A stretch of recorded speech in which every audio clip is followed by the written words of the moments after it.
কেন্দ্রে কেন্দ্রে পৌঁছে গেছে নির্বাচনী সরঞ্জাম। এ নিয়ে আরও জানাতে মাদারীপুর ২ আসনের রাজৌরির খালিয়া রাজা রাম ইনস্টিটিউট ভোট কেন্দ্র থেকে যুক্ত হচ্ছেন আরিফ হোসেন। আরিফ, ঝুঁকিপূর্ণ কেন্দ্রগুলোতে ব্যালট পাঠানো ও নিরাপত্তা নিয়ে কি তথ্য রয়েছে আপনার কাছে?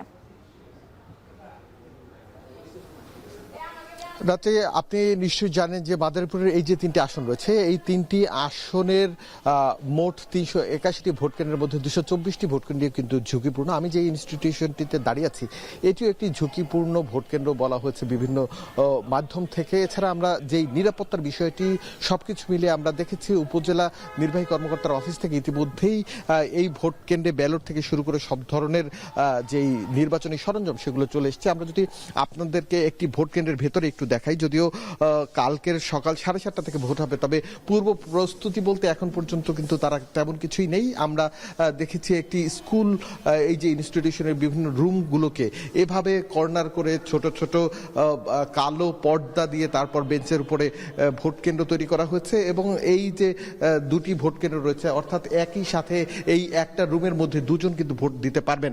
এছাড়া আপনার যে চেয়ার টেবিল রয়েছে, এখানে কিন্তু যারা প্রিজাইডিং অফিসার রয়েছেন তারা বসবেন এবং এই যে বেঞ্চগুলো দেখছেন, এই বেঞ্চগুলোতে কিন্তু যারা নির্বাচনের প্রতিনিধি রয়েছেন তারা বসবেন। তবে এই ভোট কেন্দ্রের নিরাপত্তার কথা যদি বলি, এখানে কিন্তু ভোট কেন্দ্রের মধ্যে সিসিটিভি ক্যামেরাও আমরা দেখতে পাচ্ছি। এই সিসিটিভি ক্যামেরাটি কিন্তু যেখানে ভোট দেওয়া হবে তার ঠিক উল্টো দিকে, অর্থাৎ এই ভোট কেন্দ্রে কোনো ধরনের ঝামেলা অথবা কোনো ধরনের বিশৃঙ্খলা যদি কেউ করতে চায়, সেক্ষেত্রে সেটি এই সিসিটিভি ক্যামেরায় ধরা পড়বে এবং এখান থেকে সরাসরি নির্বাচন কমিশনের যে ঢাকার মনিটরিং সেল, সেই সেলে চলে যাবে তথ্য এবং সেখান থেকেই এই ভোট কেন্দ্রের নিরাপত্তা নিশ্চিত হবে এবং আশপাশের যারা আইন শৃঙ্খলা রক্ষাকারী বাহিনী রয়েছেন, র্যাব রয়েছেন, বিজিবি রয়েছেন, ব্যাটালিয়ান আনসার রয়েছেন এবং অন্যান্য যে স্ট্রাইকিং ফোর্সগুলো রয়েছেন, সেই ফোর্সগুলোর কর্মীরা খুব দ্রুত রেসপন্স করবেন। এছাড়া আপনাদেরকে আরেকটি কথা বলি যে এই যে ভোট কেন্দ্রের নিরাপত্তার জন্য ব্যাটালিয়ান আনসার ৩ জন অস্ত্রধারী, এছাড়া পুলিশ